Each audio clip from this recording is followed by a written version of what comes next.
우리 한국 교회의 문제점에 대해서 많이 이야기를 나눌 때 기복적인 신앙이라는 그런 말을 많이 듣습니다. 기복적인 신앙이란 말은 무엇입니까?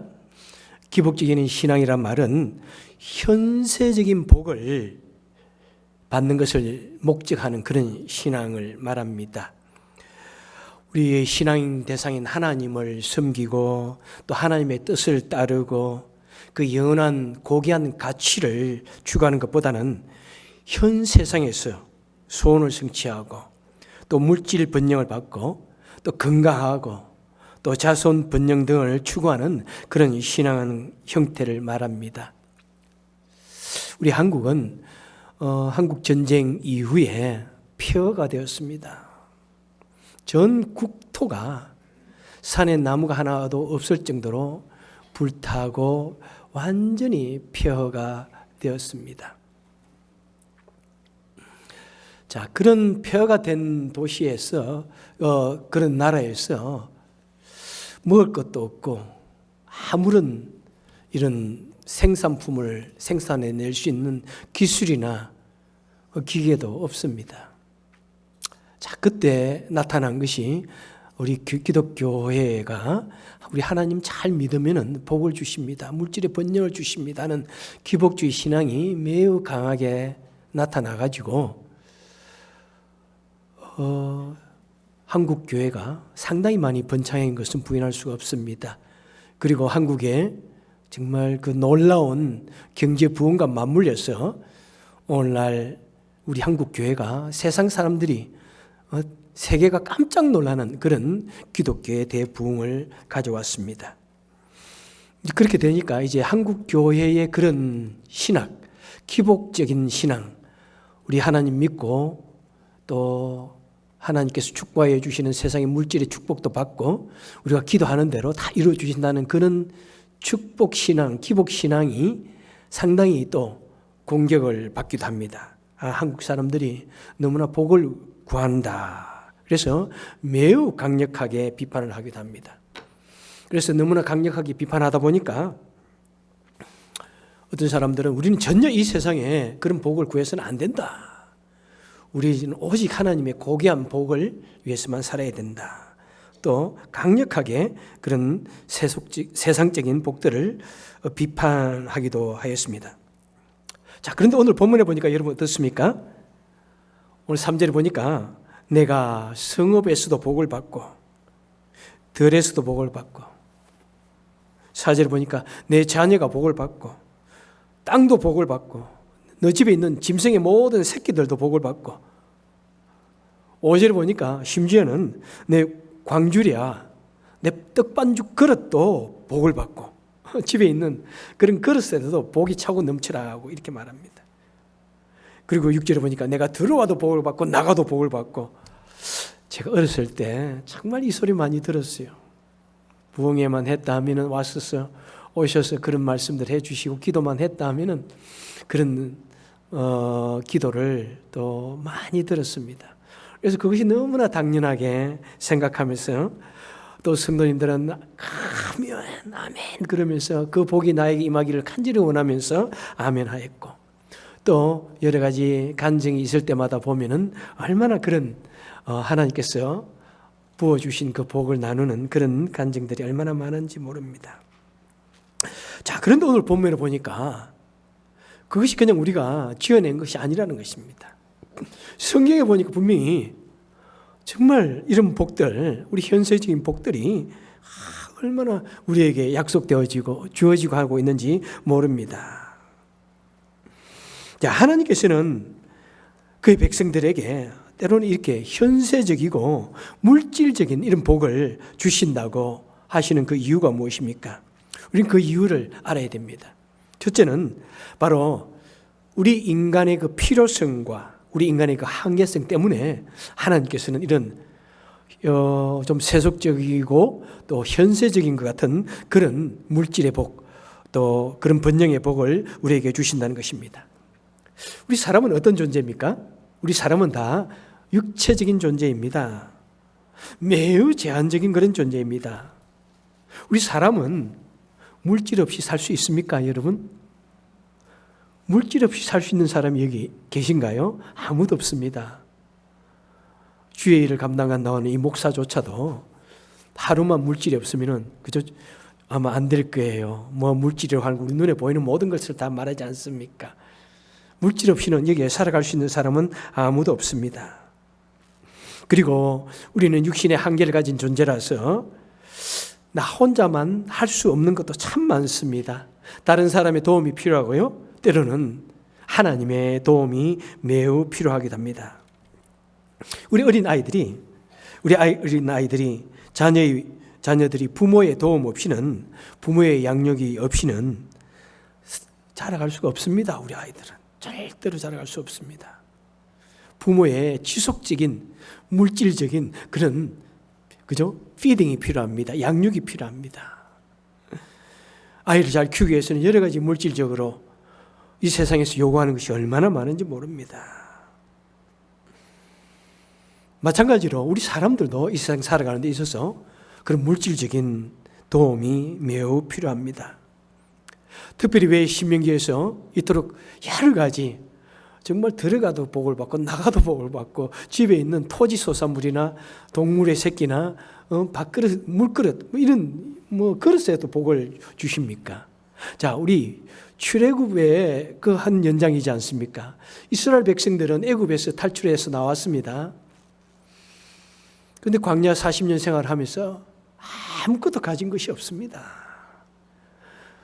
거의 200만 명이라고 되는 그 숫자들이 여러분 지금 당장 나왔는데 무엇을 가지고 먹고 삽니까? 당장 먹을 것이 필요합니다.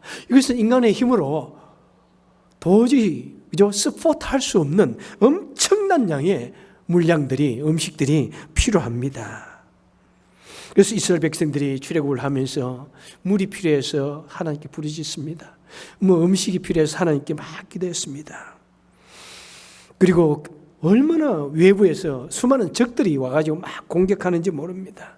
수많은 적들이 와서 공격을 합니다. 칼 하나 없는, 창 하나 없는 그들이 어떻게 무서운 그 적으로부터 자신들을 방어할 수 있겠습니까? 그래서 하나님께 막 기도합니다. 그래서 모세가 높은 산에 올라가서 두 손을 들고 기도합니다. 그런데 놀랍게도 하나님께서 그들의 그 기도를 아이고 유치하다 그러지 아니하시고, 그래 내 마실 물이 필요하냐? 반석을 깨어서 물을 내게 하시고, 쓴물을 단물로 만들어 주시고, 음식물 만나를 내리셔서 그들을 먹이시고, 40년 동안 옷이 또 신발이 헤어지지 아니하게 하시고, 필요함을 공급해 주시고, 수많은 적들로부터 하나님께서 너희들끼리 그냥 잘 알아서 해라 그렇게 하지 아니하시라. 하나님께서 놀란 만군의 용사가 되셔서 그 모든 외부의 적들로부터 그들을 보호해 주시고 막아 주시고 무찔러 주시는 그런 모습들이 그곳에서 얼마나 많이 나오는지 모릅니다. 그리고 우리 신약 시대에는 정말 그런 복을 구해서는 안 된다고 그렇게 말하는 사람들도 있습니다. 정말 예수님은 이제 좀 더 성숙한 복을 우리에게 주시기 때문에 좀 더 성숙한 계시를 약속을 주시기 때문에 우리 신약교회 성도들은 절대로 그런 세속적인 복을 구하면 안 된다고 그렇게 말하는 신학자들도 있습니다. 그런데 우리 예수님 보십시오. 우리 예수님 가는 곳마다 수많은 사람들이 따라다녔습니다. 예수님이 광야에 가서 설교를 하시면 어떻게 그 소식을 들었는지 사람들이 확 몰려와가지고 막 하루 해가 지고 저녁이 되기까지 예수님의 그 설교에 감탄하면서 그 영혼의 구원에 감격하면서 있습니다. 광야로, 산으로, 바닷가로. 그런데 그 당시 요즘에도 갑자기 사람들이 수천 명이 모이고 만 명씩 모이면 어떻게 음식을 조달하겠습니까? 요즘에도.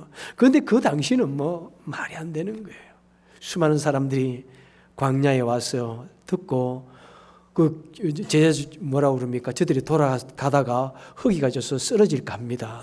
어떻게 좀 해보십시오. 그러니까 예수님께서 물질을 가지고 그러지 않으시고, 그래. 그러면서 오병이어의 기르직을 일으키십니다. 빵 5조가리, 물고기 2마리를 가지고 5,000명을 먹이시고, 12강주리씨가 막 남는 그런 놀라운 기적을 행하셨습니다. 아주 물질적인 예수님이신가요? 물질을 추구하시는 예수님이신가요? 그뿐만 아닙니다. 수많은 사람들이 모여들었습니다. 거기에는 병자도 참 많습니다. 물론 요즘에는 웬만한 병은 다 고치지만은 그 당시는 웬만한 병에 다 죽습니다. 그죠? 항생제가 없습니다. 수술하는 것도 없습니다. 감기 하나 때문에 죽어가는 사람이 얼마나 많은지요. 작은 비타민이 없어가지고 수많은 사람들이 그죠? 병에 걸려가지고 그런 사람이 얼마나 많습니까? 그런 사람들이 막 예수님께 모여듭니다. 그때 예수님께서 너 육신의 문제 가지고 너희들 너무 그러지 말라 그렇게 하지 않냐시고 그들 다 하나 손으로 만져주시고 기도해 주셔서 낫게 해주십니다. 우리 예수님께서 그렇게 육신의 문제에 대해서 그렇게 신경까지 써주셨나요? 자, 그러면은 우리는 어떻게 해야 되는가? 물질을 너무 구해서도 안 된다 그러더니 또 예수님도 이렇게 하시니까 우리는 어떻게 해야 되는가? 심지어는 예수님께서 우리에게 기도문을 너희는 이렇게 기도하라 하시면서 우리에게 일용할 양식을 주옵시고 매일 너희들 기도할 때 양식을 위해서 달라고 기도해라. 참 쉽게 이해가 되지 않다고 할 수 있을 것입니다. 그런데 성경에는 분명히 이 두 가지가 다 있습니다.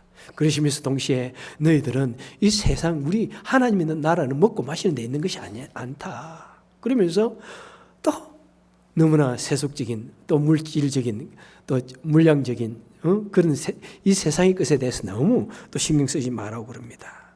자, 그러면 우리는 먼저 이 현세적인 물량적인 이 축복에 대해서 우리는 왜 주시는지, 우리 인간의 한계성과 필요성 때문에 주시는데 참 더 중요한 이유는 무엇입니까? 이것은 바로 하나님과 우리 인간의 관계성 때문에 그렇습니다. 1절에 보니까 내가 하나님의 말씀을 듣고 모든 명령을 지켜 행하면은 내 하나님께서 너에게 이 복을 주실 것이다. 뭐라고 말씀하고 있습니까? 네가 잘 말씀대로 살면은 하나님께서 너에게 하나님과 우리의 관계, 그죠? 내가 하나님의 말씀을 잘 듣고 행하면은 하나님께서 너에게, 또 시편 91편 14절에 보니까 하나님께서 말씀하십니다. 그가 나를 사랑한즉 내가 그를 건지리라. 그가 내 이름을 안즉 내가 그를 높이리라. 우리가 하나님을 믿고 사랑하고 섬기면은 하나님께서도 우리를 높여 주시겠다. 우리가 하나님을 인정하면은 하나님께서도 우리를 인정해 주시겠다. 우리가 하나님을 높이면은 우리도 이 세상에 살아갈 때 하나님께서 우리를 도와주셔가지고 우리를 높여 주시겠다. 이렇게 말씀하고 있습니다. 자, 이것이 무엇입니까? 하나님과 우리 인간의 관계 때문에 그렇습니다. 자, 하나님과 인간의 관계가 우리가 하나님을 믿고 섬기고 높이면 하나님께서 더 도와주시고, 우리가 어려움 중에서 하나님께 기도할 때 그래 정말 내가 어려움을 당하는구나, 또 우리 기도를 들으셔서 도와주시면 우리는 어떻게 생각합니까? 하나님께서 나를 도와주셨구나. 그렇구나. 내가 하나님 말씀을 더 따라야 되겠다. 그렇구나. 하나님 나를 버리지 않으셨구나. 그렇구나. 하나님이 나를 외면하지 않으셨구나. 그렇구나. 하나님이 그냥 내가 수많은 사람 중에 한 사람이 아니라 하나님이 나를 아시는구나. 하나님 나의 아버지 되시는구나. 막 그것이 막 가슴에서 터져 나오는 거예요. 제가 시시때때로 제가 하나님을 만난 경험을 여러분에게 말씀을 드렸지만은 정말 놀라운 하나님을 경험했을 때 그 마음 깊은 곳에서 가장 터져 나오는 그 감격, 살아계신 하나님의 능력, 초자연적으로 불치의 병을 고쳐주시고 초자연적인 그런 현상으로 나에게 보여주실 때 그에 대한 놀라움도 있었지만은 가장 놀란 것은 뭐냐면은 하나님이 나를 무시하지 않으시는구나. 하나님 나를 알고 계시는구나. 그러시면서 인구가 내가 너를 사랑한다 알고 있다. 그러면서 나의 등을 쳐주는 것 같은, 두드려주는 것 같은 그런 느낌이 가장 컸었습니다. 이토록 많은 사람들이 기도하는데 내 기도를 들어주실까? 이토록 많은 사람들이 있는데 그게 내가 뭐 잘났다고 하나님이 나를 알아주실까? 그랬는데 그렇지 않더라는 거예요. 초자연적인 그런 모습을 통해서 그렇구나. 하나님 나 같은 죄인도 아시는구나. 그 감동이 너무나 컸던 것 같습니다.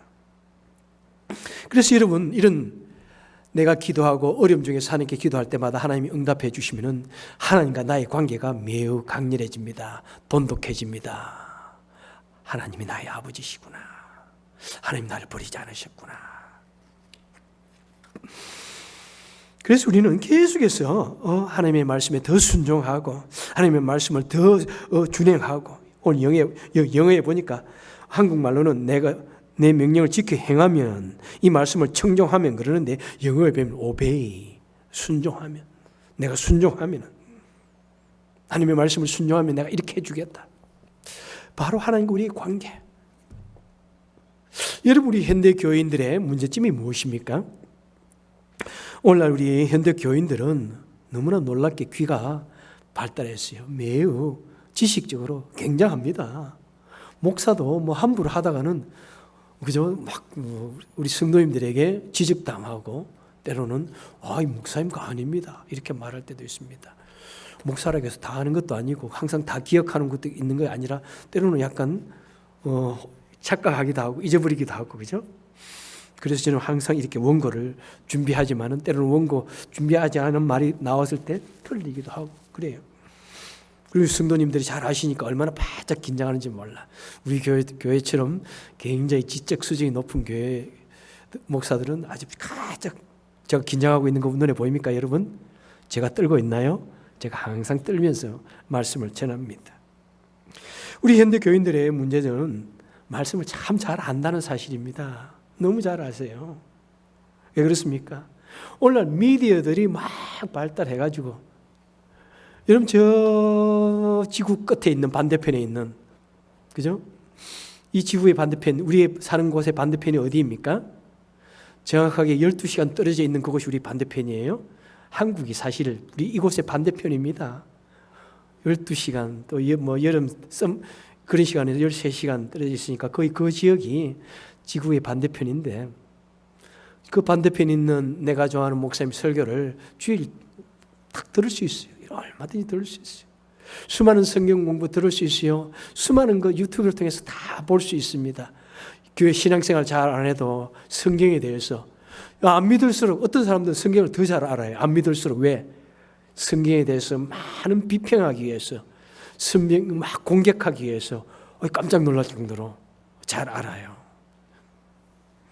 그러니까 이것이 우리가 성경을 배워야 된다, 성경에 대해서 알아야 된다 하는데, 이것이 잘못된 방향으로만 알게 되어질 때는 때로는 그것이 우리 신앙생활에 있어서 오히려 걸림돌이 되기도 합니다. 그래서 성경을 알지만은 바르게 알아야 됩니다. 바른 신학 속에서 알아야 됩니다. 성경이 있지만은 그것을 어떻게 해석하느냐에 따라서 수많은 그것을 이해하는 방법이 있습니다. 그것은 신학뿐만 아니라 문학에 대해서도 마찬가지고요. 문학에 대해서 가령 예를 들어서 뭐 니체가 신은 죽었다 그러면은 그 말도 잘 조금 더 연구도 안 해보고 신은 죽었단다 이러는데, 그것을 어떻게 해석하느냐가 매우 중요합니다. 뿐만 아니라 과학이라는 것도 뭐 자기가 과학자라고 과학의 대가라고 생각하지만은 사실 그 사람이 그렇게 설명하고 이해하고 해석하는 방법은 다 다를 수가 있습니다. 그죠? 이해하고 해석하는 방법이 매우 다릅니다. 그래서 어떤 신학을 가지고 해석하느냐 매우 중요합니다. 가령 예를 들어서, 그죠? 이단들도 다 성경을 가지고 설교를 합니다. 다 성경을 가지고. 여러분 이렇게 많이 하나님의 말씀을 잘 알지만은, 너무나 잘 알지만은, 여러분 결코 문제는 무엇입니까? 그 말씀대로 행하지 않는다는 사실입니다. 그 말씀대로 순종하지 않는다는 것입니다. 그 말씀대로 실천하지 않는다는 것입니다. 아무리 말을 해도 별로 나와 관계가 없어요. 그 말씀하면 성경은 성경이고 나는 나다. 그런 성경 시대에 있었던 일이지 나와는 별로 관계가 없다고 생각합니다. 저는 가만히 보면은 신앙생활 잘 하신다는 분들도 대부분 이런 생각을 하실 때가 참 많다는 것을 보고 가슴이 아픕니다. 신앙생활을 하긴 하는데 하나님 그런 성경 시대는 있는 거고, 근데 예수님이라 그렇지 뭐 우리가 뭐 꼭 그렇게 해야 됩니까? 담대하게 그런 말을 하는 사람들도 있습니다. 이런 왜 하나님의 말씀을 잘 알지만은 왜 그렇게 하나님 말씀대로 순종하고 따르는 것이 힘들까요? 그것은 내가 내 자신을 너무나 믿기 때문에 그렇습니다. 내가 내 자신을 너무나 사랑하기 때문에 그렇습니다. 얼마나 우리는 내 자신을 사랑하고 내 자신을 믿고 나에 대해서는 온갖 종류의 그죠? 퍼펙하고 완벽한 알리바이와 완벽한 입장이 있는지 모릅니다. 그래서 성경 좋기는 좋은데 그 말씀대로 한번 살려고 하면 매우 힘듭니다. 힘들어요. 내 머리가 논리가 내 삶이 따라가지 못할 때가 참 많습니다. 여러분 우리가 그렇게 되면 어떻게 될까요? 하나님의 말씀을 한번 실천해 보지 않냐고. 때로는 내 삶이 너무나 힘들지만은 하나님이 이렇기 때문에 한번 이렇게 살아봐야 되겠다. 그리고 내 마음이 도저히 원하지 않고 내 본성이 내 품성이 내가 도저히 내가 미운 저 사람을 내가 용서 못하겠다. 그렇게 계속하고 미워하는 사람 미워하고 너는 너대로 살고 나는 나대로 살고 그렇게 계속 등 돌리고 살아가면은 어떻게 될까요? 성경은 성경 나는 나고 우리는 완전히 이제 이중적인 그런 신앙생활을 하게 됩니다. 그리고 절대로 하나님의 능력을 경험하지 못합니다. 살아계신 하나님의 그 위대한 은혜를 경험하지 못한다는 것입니다. 하나님이 계신가? 계시지 않는가? 매일 일생 동안 그 수준에서 끝난다는 것입니다. 예수를 믿으면서 오랫동안 신앙생활을 하다 보면은 나도 모르는 사이에 신앙생활 어떤 교회 직분자가 되어지고 그러다 보면은 다른 사람들이 나를 아주 훌륭한 신앙가로 생각하는데 그렇지 못하는 거예요. 신앙은 신앙이고 나는 나요. 겉모습만 수박이고 안에는 전혀 그렇지 않는 겉모습만 예수 그리스도를 믿는 사람이 되어지기도 합니다. 우리가 하나님 말씀대로 순종을 안 하기 때문에 신앙이라는 것이 하나의 이론에 지나지 않습니다. 하나의 죽은 그림에 지나지 않습니다. 하나의 뜬구름 잡는 것에 야 그렇다더라. 추상적으로.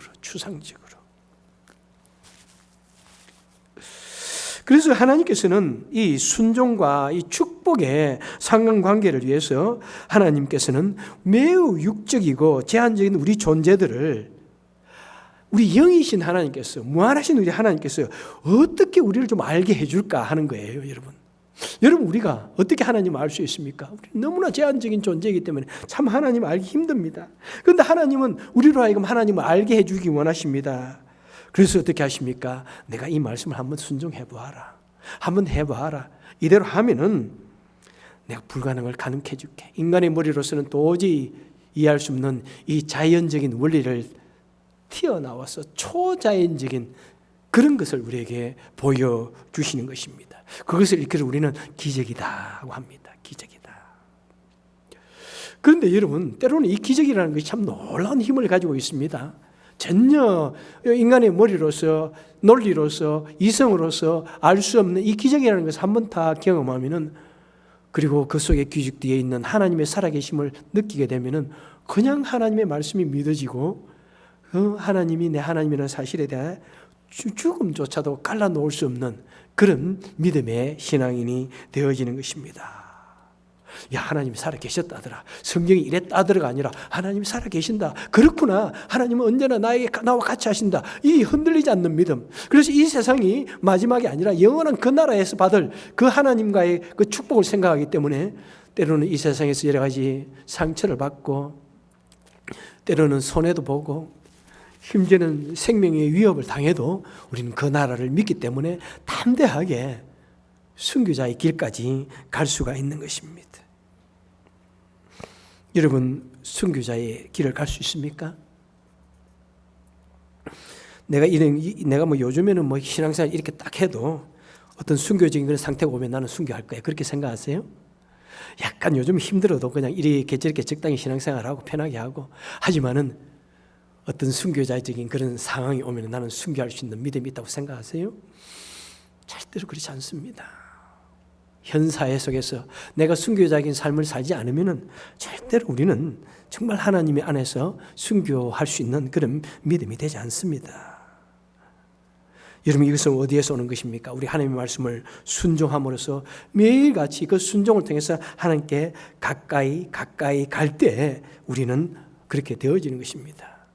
여러분, 오늘 본문의 말씀을 읽어보면은 좀 이렇게 고차원적인 마음을 가진 분들은 이렇게 생각할 거예요. 하나님도 좀 유치한 것 같다.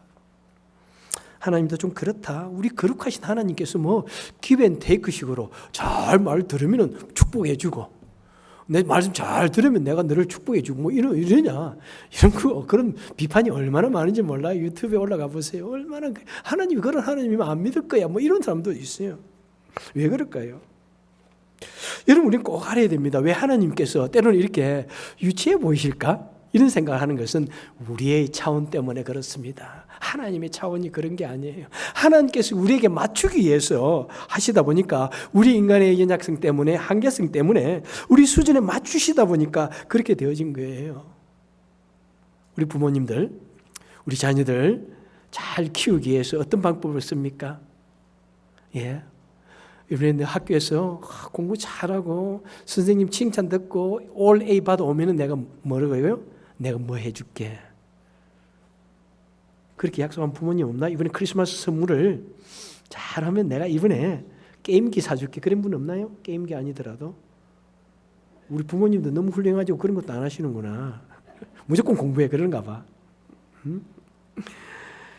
여러분, 우리 자녀들이 얼마나 그런 것에, 그죠? 예민한지 몰라요. 그래서 어린 아이들은 사탕에 울고, 청년 때는 사랑에 울고, 우리 장년 때는 꿈에 운다. 뭐 그 말이 진짜 있는지 모르지만, 우리 아이들은 사탕 하나에 우리 아이들 변화시킬 수 있어요.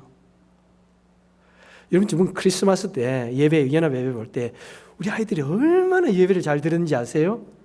혹시 그 노티스 하셨어요? 아이들이 숨도 안 쉬고 있는 줄 알았어. 나는 너무 무서워가지고 아이들 못 쳐다볼 정도였어. 너무 조용하게 있는 거예요. 그래서 오늘 아이들이 어떻게 된 거야? 우리 아이들이 왜 이렇게 조용히 있었어? 그랬더니 그레이스가 말하기를 들어갈 때 아이들 하나씩 붙잡고 이야기했대요. 오늘 크리스마스 선물 줄 건데 떠드는 아이들 안 줘. 떠들면 오늘 선물 없어. 그 한마디에 아이들이 변화되어졌어. 얼마나 조용히 있었는지 몰라요. 지금도 오늘도 약간 파워가 좀 가는 것 같아요. 여러분, 우리 부모가 수준이 낮아서 너 이렇게 하면 이렇게 할래? 그것이 부모의 수준이에요? 아이 수준이에요? 아이 수준이지 않습니까? 그래서 제 방에는 사탕이 있습니다. 우리 아이들이 와서 사탕 하나 주세요. 그러면서 아이들 한번 안아주고 기도해주고 인사하고 얼마나 좋은지요. 여러분, 우리 인간의 연약성 때문에 때로는 이런 모습이 있지만은 여러분 우리는 처음에 이것을 조금 경험하셨으면 좋겠다는 생각입니다. 우리 한국 교회가 처음에 그럴 때 그런 것을 통해서 진짜 사실 많이 경험했어요. 병남의 역사가 많이 일어났고요. 정말 하나님이 신기한 방법으로 물질도 이렇게 받으셨어요. 그런데 목사도 하나님께서 그렇게 해주실 때가 있었습니다. 정말이에요. 처음에 전도사 생활하고 할 때 얼마나 힘들었는지, 그럼에도 불구하고 전도사하고 하니까 누구보다도 열심히 헌금하다 보면 남을 게 없는데, 그런데 채워주시고 때로는 엉뚱한 방법으로 막 채워주셔가지고 이건 틀림없이 하나님이 해주신 거야. 믿지 않을 수 없는 그런 초자연적인 방법으로 물질도 채워주셨어요. 정말로. 자, 그런 것을 하면서 그렇구나. 내가 하나님께 순종하니까 하나님께서 그래도 버리지 아니하시는구나. 그러면서 하나님께 가까이 가게 되는 것입니다.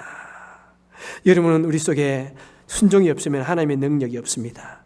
우리가 정말 내 자신을 헌신하는 그런 순종이 없으면 살아계신 하나님의 경험하지 못하는 것입니다. 그래서 여러분, 2020년도에 이 놀라운 축복들, 물론 이런 것을 꼭 우리가 궁극적으로 원하고 바라는 것은 아니지만 하나님은 우리를 향한 계획들이 때로는 이런 사람에게 이런 모습, 때로는 저런 사람에게 저런 모습이 다 준비되어 있습니다. 그런데 우리가 그 말씀대로 순종하지 못할 때는 때로는 사실 하나님과 우리 관계 때문에 하나님께서 잠시 홀드하시기도 하신다는 것입니다. 하지만 우리가 정말 우리 하나님의 말씀을 믿고 의지하고 우리가 그 말씀대로 살아가고 그 말씀대로 살기 위해서 내 자신을 헌신하고 희생하기까지 한다면 하나님께서는 우리 인생의 곳곳에 여러 가지 보화들을 숨겨놓으셔가지고 때로는 우리 눈을 밝게 하여 주셔가지고 숨겨져 있는 그 보화를 발견하시고 그것을 통해서 우리가 하나하나 보물찾기 하다 보면 우리는 하나님께 더욱 가까이 다가가면서 그 다음에 영원한 나라에까지 인도하게 되어지는 것입니다. 여러분, 2020년도가 왔습니다. 어느 해처럼 그냥 살짝 그냥 뭐 한 해 중에 하나처럼 넘기지 마시고 어느 때보다도 살아계신 하나님을 경험하시길 바랍니다. 살아계신 하나님 한번 여러분 능력을 경험하시고, 그래서 놀라운 하나님의 은혜와 축복 속에 하나님이 나를 사랑하시고 나도 하나님께 쓰임받기 위해서 정말 놀라운 하나님께서 나를 붙들어 주셨다는 그런 신앙의 고백이 나오는 축복된 2020년도가 되시기를 주님의 이름으로 축원해 드립니다. 기도하겠습니다. 사랑이 많으신 하나님 아버지, 참 우리는 너무나 연약합니다. 부족합니다. 우리는 단지 눈앞에 있는 것만 보이게 되고 내 육신의 문제 때문에 우리는 항상 걱정하고 그것 때문에 힘들어하기도 합니다. 하지만 우리가 하나님을 믿는다는 이 믿음 우리에게 주셨사오니 우리가 좀 더 깊은 곳에까지 들어가서 주님을 믿고 맞이하고 주님과 더불어서 살며 또 주님께 쓰임받는 주님의 동력자 또 주님의 귀한 도구가 되게 하여 주옵소서. 그러기 위해서는 우리가 먼저 살아계신 하나님의 능력을 경험해야 할 것입니다. 하나님 2020년도에 정말 하나님 놀라운 은혜와 축복 속에 들어가서 하나님의 주시는 은혜와 축복 속에 주의 일을 잘 감당하는 축복된 해가 되게 하여 주옵소서. 예수님 이름으로 간절히 기도합나이다. 아멘. 우리 다 같이 일어나서